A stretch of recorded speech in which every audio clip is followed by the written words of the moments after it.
Temos aqui alguns dos nomes indicados, ó. Para a Casa Civil, Rui Costa, Wellington Dias. Ministério da Fazenda, aparecem aqui Fernando Haddad, Henrique Meirelles e o Gabriel Galípolo. Para o Ministério da Defesa, Geraldo Alckmin e Aldo Rebelo. Várias vezes já mencionamos o nome de Geraldo Alckmin para várias composições diferentes. Várias pastas diferentes, né? Saúde, o Davi Wip e o Alexandre Padilha, que inclusive já foi ministro da Saúde. Educação, Simone Tebet, né, que saiu muito forte nessa campanha de Lula, porque ofereceu um apoio imenso para ele agora no segundo turno, e Camilo Santana. Agricultura, Cátia Abreu, Carlos Fávaro, Simone Tebet também aparecendo aqui na possibilidade de agricultura, já que ela tem bastante identificação com esse grupo, porque tem isso como atividade de sua família. Meio Ambiente, Randolfo Rodrigues e Marina Silva, aparecendo mais uma vez.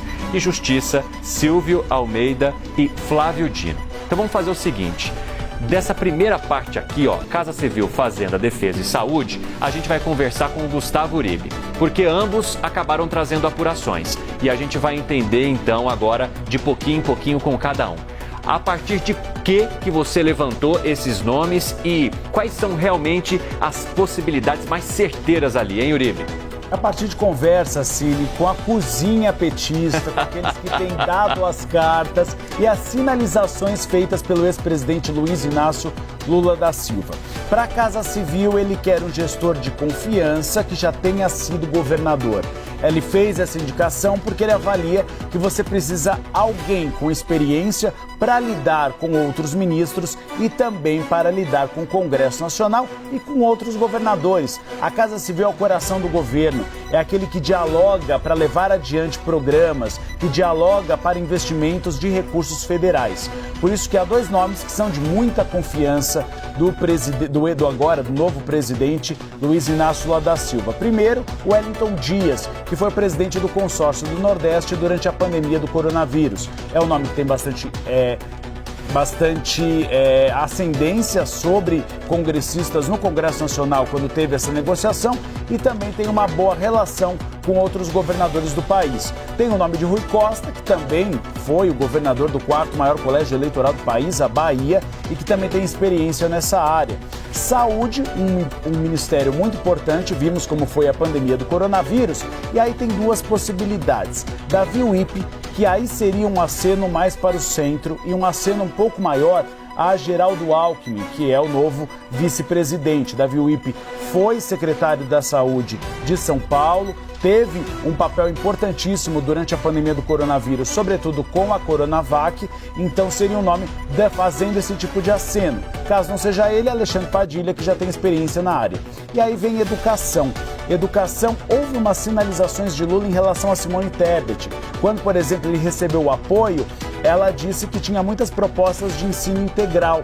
E ele disse, espero que a senhora esteja conosco para colocar essas propostas em pé. Nos bastidores se fala que Simone Tebet gostaria de exercer este cargo de ministra da Educação, mas tem também a pressão interna do PT, que quer estar à frente de uma pasta de orçamento bastante grande. E aí vem o nome de Camilo Santana, que foi governador do Ceará. Existe o exemplo de Sobral como uma das cidades onde houve mais investimentos e também avanços na área educacional, então seria um plano B. Meio ambiente, é importante a gente destacar que deve ficar com o partido Rede Sustentabilidade. A questão é saber se Marina Silva ou Randolfo Rodrigues. Randolfo Rodrigues, senador, que foi um dos coordenadores da campanha de Luiz Inácio Lula da Silva, e Marina Silva, que acabou dando esse apoio, deixando as mágoas do passado de lado. A questão é que Marina Silva já indicou que quer ter um trabalho um pouco maior na Câmara dos Deputados, justamente na Comissão de Meio Ambiente. Então agora resta saber qual seria o nome mais adequado para este posto importante. Muito bem, Uribe, vamos chamar a Basília Rodrigues aqui para participar da nossa conversa. Olha só, então eu tô até aqui olhando na nossa arte que a gente mostrou agora há pouquinho, se a gente puder mostrar de novo, só para relembrar quem está nos acompanhando. Casa Civil, Rui Costa, Wellington Dias, Fazenda, Fernando Haddad, Henrique Meirelles, Gabriel Galípolo, Defesa, Geraldo Alckmin, Aldo Rebelo, Saúde, Davi Wip, Alexandre Padilha. Temos também o Ministério da Educação, Simone Tebet, Camilo Santana, Agricultura, Cátia Abreu, Carlos Fávaro, Simone Tebet também aparece, Meio Ambiente, Randolfo Rodrigues, Marina Silva, Justiça, Silvio Almeida ou Flávio Dino. Esses são nomes possíveis, né? Ainda tem muita coisa para rolar, a gente só está começando aí nessa apuração inicial aí do que pode ser. O que a gente pode destacar, aqueles nomes que vão estar na esplanada dos ministérios, que não tem como não estar, Basília?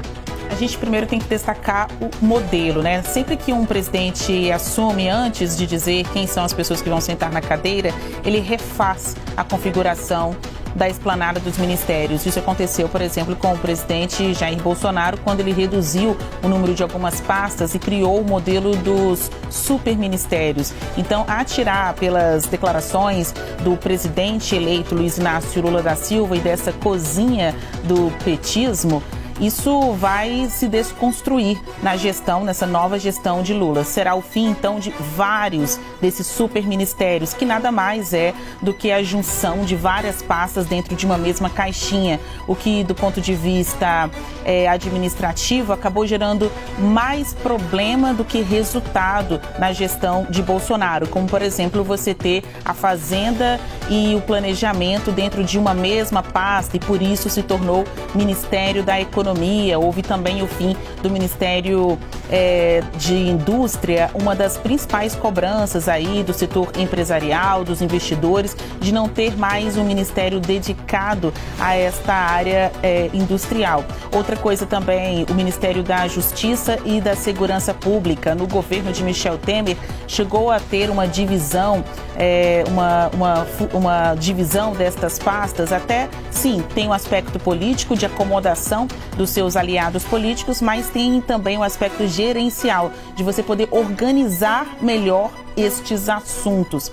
Ainda mais, Marcela e Cine, às vezes quando a gente fala nesse enxugamento da esplanada dos ministérios, parece que vai vir aí a economia de recursos. Na prática, nem sempre de fato funciona, porque os prédios continuam aqui gerando custos para a máquina pública, seja porque estão sendo utilizados pelos ministros ou pelos seus assessores, seja porque são prédios da própria máquina pública. Eles não são alugados, não são estes a serem despejados, todas as pessoas que estão lá. Então, o que a gente tem baseado nesse levantamento que vocês estão vendo aí na arte no Live CNN?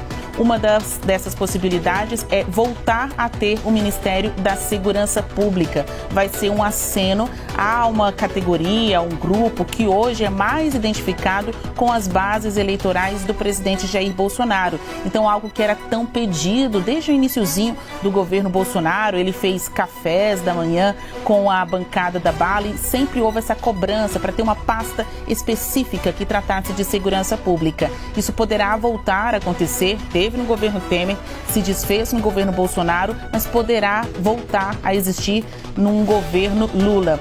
Para a Justiça, algumas novidades aí nesses nomes, né? Flávio Dino, governador do Maranhão, já sabido, ele que é um jurista respeitado por diferentes áreas políticas aqui em Brasília, e Silvio Almeida, que é autor do livro Racismo Estrutural. Ele é um jurista, advogado, que se aproximou muito do ninho petista nestes últimos meses aí de campanha. Boa, Basília. Uai, seu app de vídeos curtos.